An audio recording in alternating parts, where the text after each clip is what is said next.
அந்த புள்ளைய வச்சு நான் கதைக்க மாட்டேன். அது கண்டென்ட் இல்லை, அது ரியல் லைஃப். அதை கொண்டு நம்ம சேர்த்து அதை அப்படி கூச்சப்படுத்தக்கூடாது. சுச்சுவேஷன் என்னவா இருந்தாலும் அதை ஃபேஸ் பண்ண பழகுங்க. இந்த கல்லடி பாலத்துல ஏகப்பட்ட கூட எனக்கு தெரிஞ்சு 1 வருஷமும் 3 நாளும் இவங்க லவ் பண்ணி இல்ல ப்ரோ. இந்த இதுல சுத்தம் எழுதி வெளியூர்ல இருந்து பாக்குறாங்களுக்கு நாங்க இப்ப விளங்கப்படுத்துறோம். Welcome to Maranavasal. சோ இந்த மரணவாசல் எங்க இருக்குன்னு பாத்தீங்கன்னா மட்டக்களப்பு கல்லடி பாலம். ஏன் இதை இப்படி சொல்றேன்னு பாத்தீங்கன்னா மட்டக்களப்பு மக்களுக்கு நிறைய தெரிஞ்சிருக்கும். ஏன் சொல்றேன் வெளியூர்ல இருந்து பாக்குறாங்களுக்கு நாங்க இப்ப விளங்கப்படுத்துறோம். இது என்னன்னு பாத்தீங்கன்னா காதலருக்காக எழுதப்பட்ட கல்லடி கோட்டை. அண்ட் இப்ப முக்கியமா ஒன்று சொல்ல போற என்னன்னு பாத்தீங்கன்னா இவங்க லவ் பண்ணி 1 இயர் ஆயிட்டு 1 இயர் கன்ஃபார்மா செலிப்ரேட் பண்ணி ஆகணும். 1 இயர் ஆயிட்டு எத்தனை இயர் தெரியா, இப்ப இருக்காங்களா சேர்ந்துட்டாங்களா பிரிஞ்சுட்டாங்களான்னு தெரியா, நான் காட்டுறேன் பாருங்க.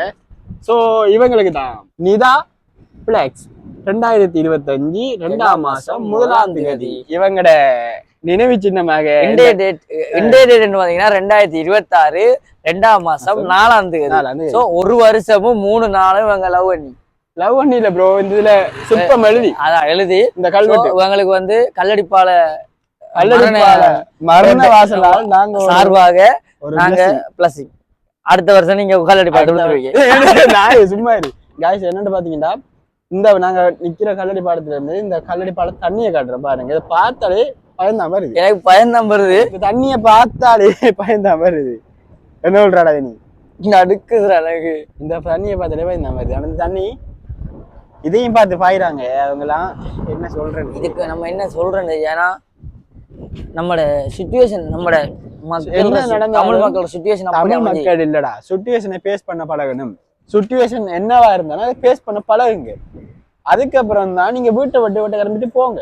அது வளவு நம்ம வீட்டு வாசலை விட்டு கிளம்பணும்னா ஃபர்ஸ்ட் நம்ம என்ன சிச்சுவேஷனை ஃபேஸ் பண்ணணும். அதை ஃபேஸ் பண்ற நம்பிக்கை அந்த இது இருந்தா தான் நம்ம விட்ட நம்ம என்ன பிரச்சனை வந்தாலும் நம்ம ஃபேஸ் பண்ணலாம். ஓகேவா? சரியா? சரிதான் விளங்குதா?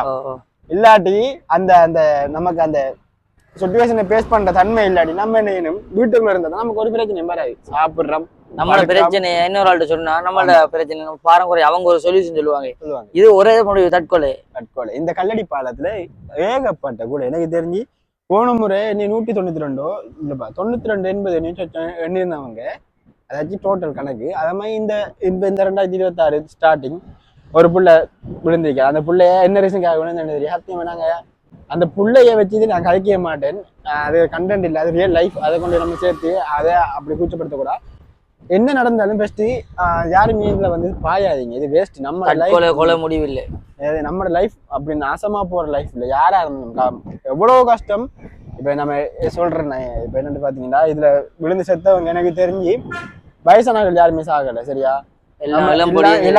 பிள்ளைகள் பொடியில் அவங்க போய் நீங்க என்னமா செய்யுங்க. உங்களுக்கு அப்படி பிரச்சனை வந்தீங்க, உங்களோட அம்மாட்டையும் உங்களோட அப்பாட்டையும் உங்களுக்கு முதியவர்கிட்ட யாராச்சும் நீங்க என்னம்மா பிரச்சனை பேஸ் பண்றீங்கன்னு கேட்டீங்கன்னா அவங்க அவங்களுக்கு அவங்க பட்ட கஷ்டத்தெல்லாம் சொல்லுவாங்க. அப்ப யோசிப்போம், அவங்களோட கஷ்டம் நமக்கு பெரிய கஷ்டமா இல்ல நம்மளோட கஷ்டம் நமக்கு பெரிய கஷ்டமாண்டு. நீங்க விழுந்தா உங்களுக்கு பெரிய கவலை காட்டாது, நீங்க செத்துருவீங்க. அணுவா தண்ணிக்குள்ள இருந்து செத்து எப்படியோ போயிருவீங்க.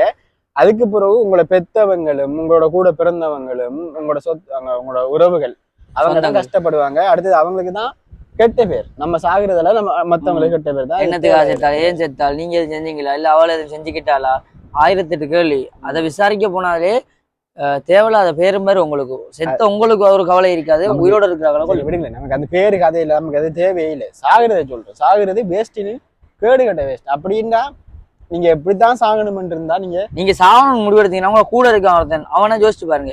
இவனே உயிரோட இருக்கும் போது நீங்க ஏன் சாகணும் பண்ணி நான் சாகும் போது மச்சான் தான் நினைப்பேன். அவன் வேலையை போய் அந்த நாயை உயிரோட இருக்க கூட நாயே சாகணும். அப்படி ஒரு இதுங்க வேஸ்ட்டுங்க. சாக கூட யாரா இருந்தாலுமே அவ்வளவு பிரச்சனை. இது நான் ஒன்று சொல்றேன், எல்லாருக்குமே நமக்கு அந்த கஷ்டம் ஓவர் கஷ்டம் இருக்கும். அதை பேஸ் பண்ணாடி சாகணுன்ற முடிவு வரும், எல்லாருக்குமே வரும். எனக்கு என்னன்னு பாத்தீங்கன்னா எங்களோட ஃப்ரெண்ட் போடி ஒரு அண்ணா செத்துட்டாரு. சரியா? அந்த அண்ணா செத்தது அன்றைக்கு நாங்க இல்ல அந்த ஃப்ரெண்டா இருந்தா எல்லாரும் கத்துவாங்க. அப்படி கத்து திரிக்கக்குள்ள ஒரு அண்ணா வந்தவர், அவருக்கு கொஞ்சம் வயசு 40 அப்படி வயசு இருக்காங்க. அண்ணா எங்களுக்கு சொன்ன என்னன்னு பாத்தீங்கன்னா, தம்பி இவன் உங்களோட கனகாலமா இருந்தவர் தான், அந்த செத்த அண்ணாவை வச்சு எங்களுக்கு சொன்னவர். இந்த பொடி உங்களோட கனகாலம் இருந்தவன் தான், நீங்க கத்துறீங்க, அது ஓகே. அது எல்லாரும் யாரும் இருந்தாலும் அக்செப்ட் பண்ணணும். பட் அவர் லைஃப்ல நடந்த சிம்பிளா அவர் சொன்னாரு. நம்ம இதுல இயக்க பிரச்சனை நடந்ததுடா, இயக்க பிரச்சனை நடந்தவக்குள்ள அவங்க என்ன செய்யல, இப்ப நீ நானும் அப்பதான் காய்ச்சிட்டு போவோமா, காய்ச்சிட்டு போக்குற ஓடிச்சு போக்குற அவரை கண் முன்னுக்கு சுட்டுக் கொள்வானலாம் எதிரிப்படை. நம்ம நாட்டுல நம்ம அந்த அண்ணா சொன்னவர் ஏலா சொன்னவர். அப்ப நானும் நீங்களும் காய்ச்சி திரிக்க மாட்டா, அந்த வீடியோ பாக்குறவங்க காய்ச்சிங்களா, நீங்க எந்த கண்ணுக்கு முன்னுக்கு போறீங்க, எந்த கண்ணுக்கு முன்னுக்கு உங்களை ஒருத்தர் சுட்டு கொள்றான். அப்ப அதுக்கெல்லாம் என்ன செய்யற யோசிச்சு பாரு, அது எவ்வளவு கவலையா இருக்குன்னு யோசிச்சு பாரு. இப்ப பார்த்தவன் செத்து கிடக்காண்டு. இப்ப நம்ம இந்த செகண்ட் காய்ச்சிட்டு போன நமக்கு முன்னுக்கு ஒருத்தர் சாகுறாண்டா, அந்த கஷ்டத்தை யோசிச்சு பாருங்க, அது எவ்வளவு பெரிய கஷ்டமா இருக்கு. அதையும் தாண்டி இதெல்லாம் பெரிய சண்டை இல்லை. பட் ஒன்று சொல்றேங்க, யாரா இருந்தாலும் தான் எவ்வளவு என்ன நடந்தாலும் பிரச்சனை பெருசு, நல்ல பிரச்சனை வரும். பிரச்சனை வராம மனுஷன் எவனுமே இல்லை, அதை பேஸ் பண்ணுங்க. தயவு செய்து யாரா இருந்தாலும் சாகுற வேஸ்ட். அப்படி சாகணும்டா உங்களோட அம்மாவை யோசிங்க, உங்களோட அப்பாவை யோசிங்க, குடும்பத்தில் இருக்கிறவங்க எல்லாருமே யோசிங்க. வேஸ்ட் சாகுற வேஸ்ட். உங்களுக்கு கூட பிறந்த அண்ணன் இருப்பான், அப்படி அவன் இல்லாட்டி கூட பிறக்காத அண்ணன் மாதிரி இருப்பாங்க, தம்பி மாதிரி இருப்பாங்க, அக்கா மாதிரி இருப்பாங்க, எல்லாருமே இருப்பாங்க. ஒரு உறவு ஒரு மனுஷனுக்கு எப்படியாச்சும் ஒருத்தர் இருப்பாங்க, சப்போர்ட் இருப்பாங்க. நீ அப்படி யாரையும் இல்லாட்டி நீ யாரையும் நம்பி வேணும். உங்களுக்கு நீங்க இருக்கீங்க, நீங்க உங்களை நம்பி உங்களோட லைஃப் நீங்க பாத்து போங்க. இப்படி அட்வைஸ் பண்ற ஒருத்தர் இருந்தா எனக்கு எங்க சாவு வரப்போ அதான் சிம்பிளா சொல்றேங்க, வேஸ்ட். எனக்கு சத்தியமா சொல்றேன், எனக்கு அந்த புள்ளோட லைஃபை வச்சு நான் அந்த வீடியோ எடுத்து போடக்கூடாது, அது தப்பு. பட் இதை சொல்றேன், அந்த புள்ள அந்த செகண்ட் ஜோதிச்சு இருந்தான்டா, இன்றைக்கு அந்த புள்ள இருந்து இன்றைய நாள் அவள் ஏதாச்சும் ஒன்று சந்தோஷமோ ஹாப்பியோ ஏதாச்சும் ஒன்று இருந்திருப்பாள். யாரா இருந்தாலும் இதுல செத்த எல்லாருமே, தூக்கு போட்டு செத்தா எல்லாருமே, அந்த டிக்டாக் லைவ்ல ஒருத்தர் செத்தான், அவனும் தான் இருந்திருந்தாங்கன்னா இன்றைய நாள் அவங்க என்ஜாய் பண்ணியிருப்பாங்க, எதா இருந்தாலும் பேஸ் பண்ணிருப்பாங்க. பட் அன்றைய நாள் அவங்களோட சுச்சுவேஷன் பேஸ் பண்ணாத தூக்கு போட்டு செத்தாங்க, பாலத்துல விழுந்து செத்தாங்க. பெஸ்ட் இன்றைக்கு இருந்திருந்தாங்க, லைஃப் வேற லெவல மாதிரி, அவ்வளவுதான். ஸோ இந்த வீடியோ நாங்க முடிச்சோம். இந்த கை ரொம்ப ரொம்ப கிடைக்குது. எதுவும் எதுவும் தப்பா கதைச்சிருந்தோம்டா மன்னிச்சு கொள்ளுங்க. பெட்டரா இதை விட இன்னொரு வீடியோ வெற்றி சந்திக்கும். பாய்.